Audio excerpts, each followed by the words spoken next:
শিক্ষার্থী শিক্ষকদের পদচারণায় চিরচেনা রূপে ফিরতে শুরু করেছে খুলনা প্রকৌশল ও প্রযুক্তি বিশ্ববিদ্যালয় কুয়েট।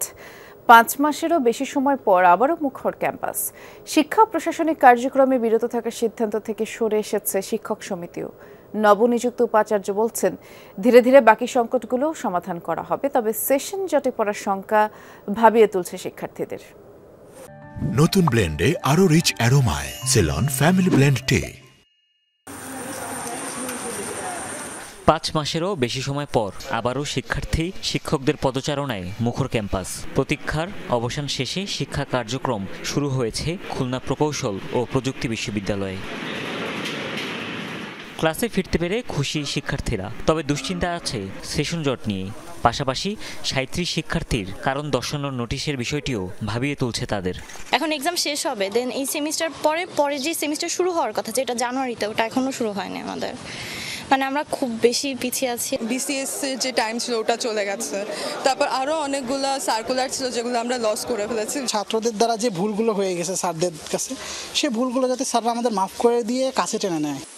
দীর্ঘদিন ক্লাস না হওয়ায় কোনো বিভাগের পরীক্ষা আটকে আছে। শিক্ষার্থীদের পিছিয়ে পড়ার বিষয়ে চিন্তিত শিক্ষকরাও। পরীক্ষা তো জানা ছিল, সেগুলো তো পিছিয়ে গেছে, তো সেই হিসাবে আমাদের এই লসটা কভার করার জন্য আমরা এখন প্ল্যান করতে পারি।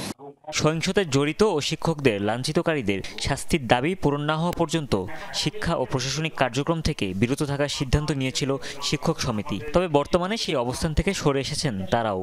যেহেতু বর্তমান ভাইস চ্যান্সেলর কাজ করেছেন, ইনি বলেছেন সব চাপের ঊর্ধ্বে থেকে বিশ্ববিদ্যালয়ের শৃঙ্খলা ফেলানোর চেষ্টা করবেন এবং বিচারিক প্রক্রিয়া সম্পন্ন করার চেষ্টা করবেন।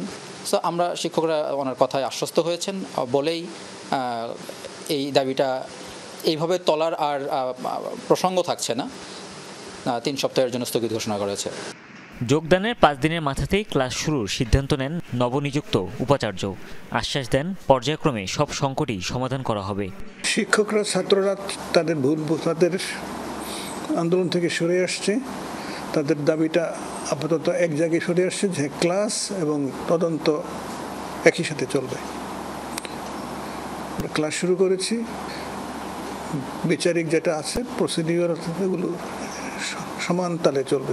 গেল ১৮ ফেব্রুয়ারি বহিরাগতদের সাথে সংঘর্ষ হয় কুয়েট শিক্ষার্থীদের।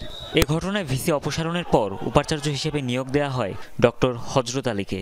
বিভিন্ন পক্ষের আপত্তির মুখে ১৮ দিনের মাথায় তিনি পদত্যাগ করেন। হুমায়ুন রশিদ, যমুনা নিউজ।